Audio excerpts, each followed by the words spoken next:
Tonight is the 27th of October, which means you might be carving a pumpkin, you might be buying candy for the kids, you might be planning a party or planning to go to a party, or you're trying to pick out a costume or try to fit into a costume, whatever it may be. Regardless, there's a holiday coming up that a lot of people know about that also happens to be a bit controversial within the church, and that is Halloween, right? You might feel by some of the people that you've talked about that this is a celebration that a lot of churches disagree with. You wouldn't be wrong there.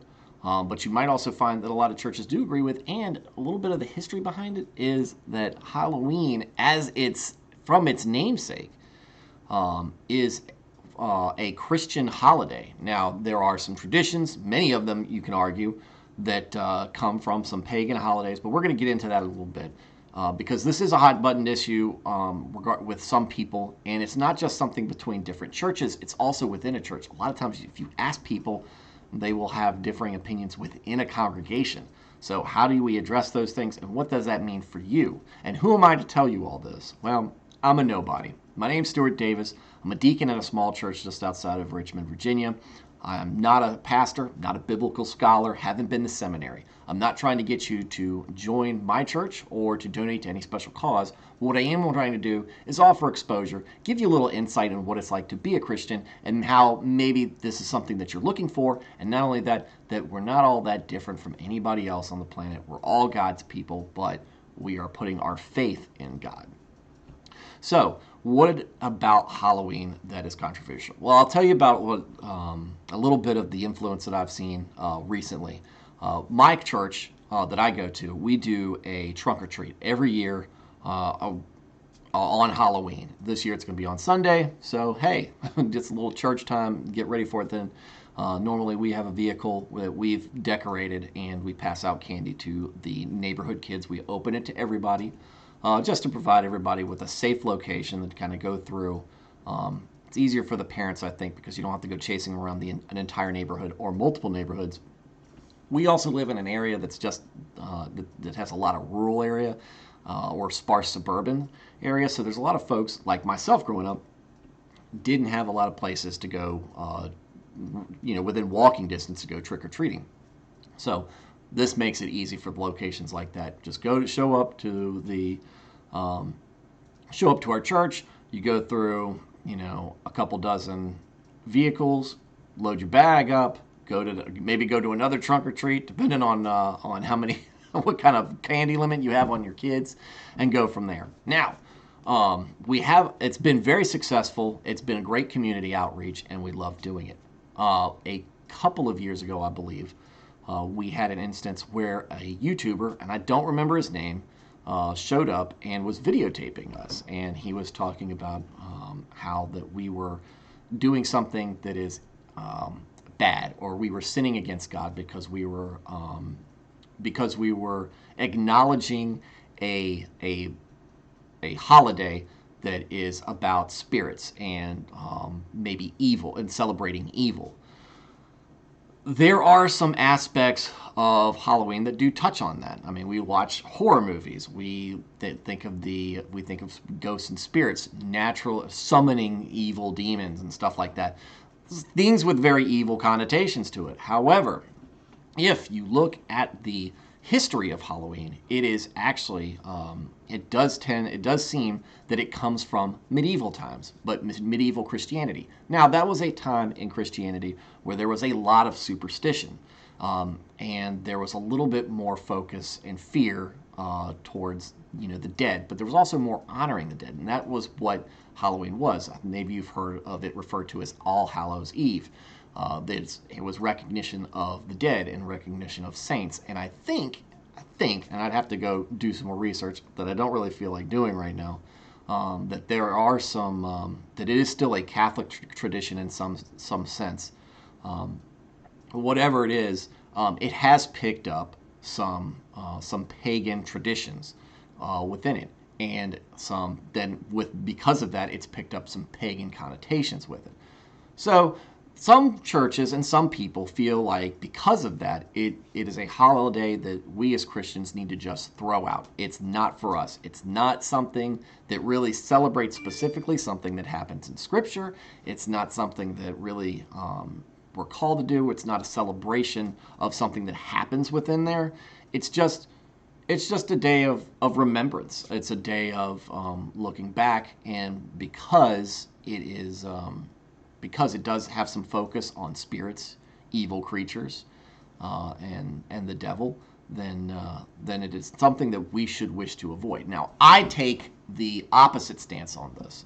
I have always felt in the past, because of just things I've heard, things I've been told by people who are pagan, or who are always talking about Halloween in a negative light, that it was a pagan holiday originally and it had been subverted by Christianity. Well, my response to that was good. Anytime that we can come up with something, that we can find a festival that people enjoy, that people focus on something, if we can appropriate that, and if we can subvert it into a message that brings people closer to God, then it's a holiday worth celebrating. We'll get into the origins of Christmas when we get there, because that's a whole other holiday with its own Christian arguments within it. But with Halloween, we're talking about something that we are trivializing a lot of things that are honored and sacred among pagan religions, or that might be viewed as evil spirits and whatnot. We're trivializing them. We're taking away their significance. We're making it an example to honor the dead, thinking about them, and honored saints, depending on how you celebrate your traditions. Typically, you have trick-or-treating, especially if you've got kids. You're taking your kids trick-or-treating. They're going around with bags, filling them with candy and other things, and going home and stuffing their face in them until they get sick. There is not any point where I've ever experienced it in all my years of trick-or-treating and being part of Trunk or Treat or any of these other, or having a house where trick-or-treaters showed up. There was no summoning of spirits. There was no honoring of them. We were never, making sacrifices to them.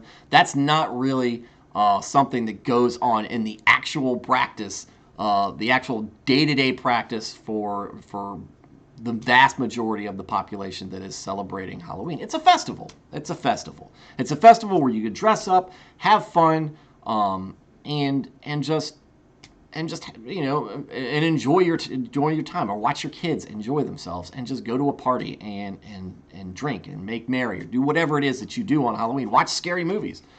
It's not something where we find ourselves pledging allegiance to Satan. It's not where we're trying to give something to them or give them power.